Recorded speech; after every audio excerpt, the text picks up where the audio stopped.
I am James Corner. I lead our office field operations based in New York City.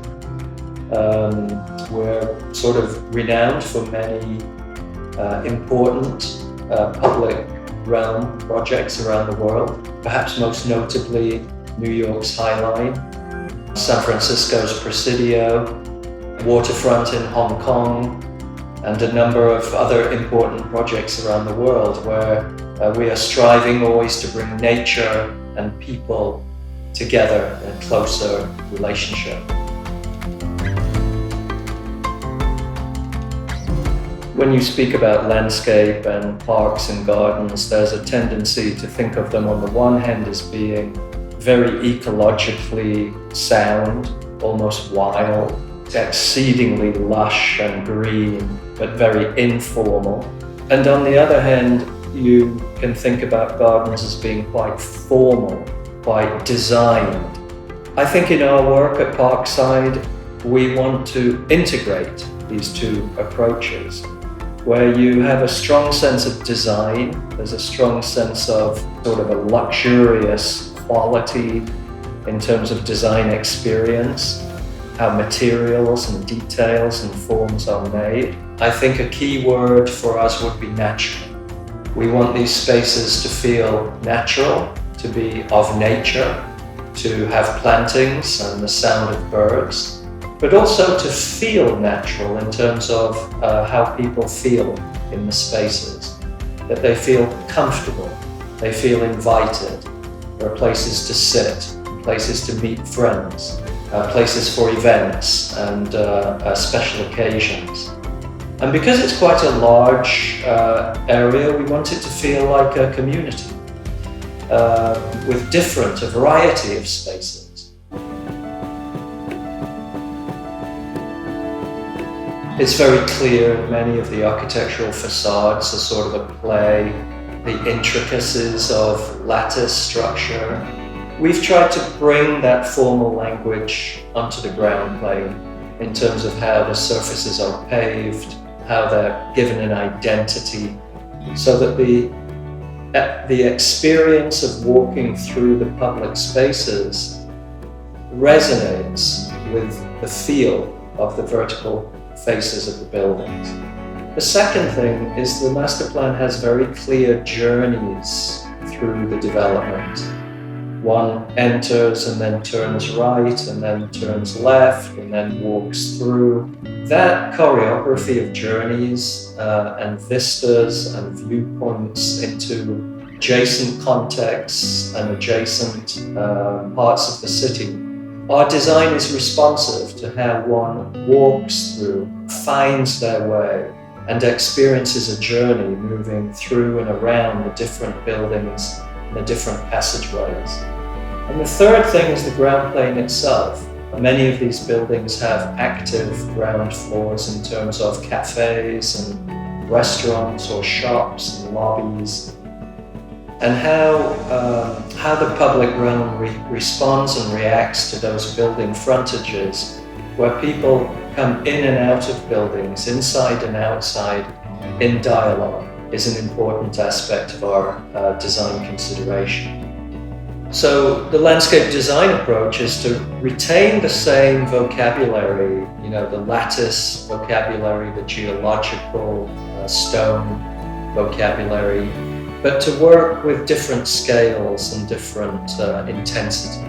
Something where residents can find a quiet space to be alone or to meet a friend, but it has solitude, it has reflection, it has serenity. It's very delicate and extraordinarily elegant and beautiful. And as you move closer to the commercial area, it's more public, it's more bustling with life. We have more expansive spaces, there's more pavement, there's more furnishings where people can sit and meet. There are more spaces where you can have flexible uses.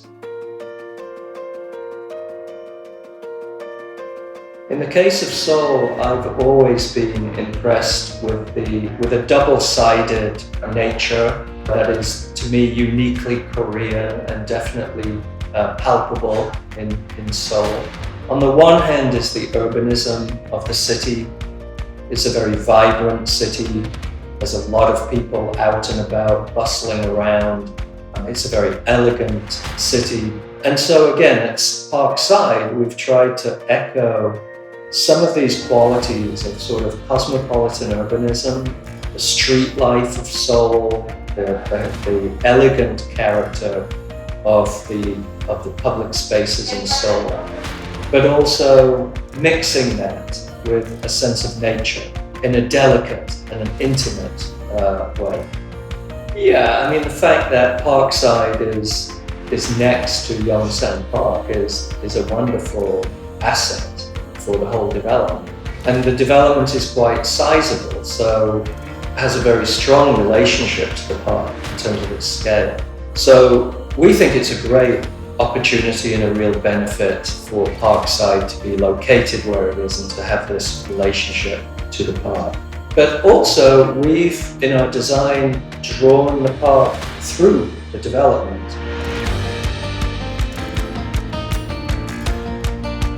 Maybe more recently, 10 years ago, we started to get a different sense of life in the city of Seoul. A lot more people, a lot more dynamic, more interesting spaces, more green spaces. And more recently, the whole city is almost becoming a garden city. This bringing of nature into the city is so important for how people feel, how they enjoy their lifestyle in the city, for their health, not only their physical health, but their mental and spiritual health. We're finding that in cities all around the world, there's a massive movement now toward more parks, more greenery, more gardens. On the Highline, we were able to discover how to create very tactile and intimate and delicate experiences in a relatively short or small space. And we've tried to learn from that and amplify that at Parkside, to elevate how public space is designed and how it feels at a very tactile and a very intimate scale. So the new residents at Parkside can begin to feel a stronger sense of connection to the urban world and to the natural world.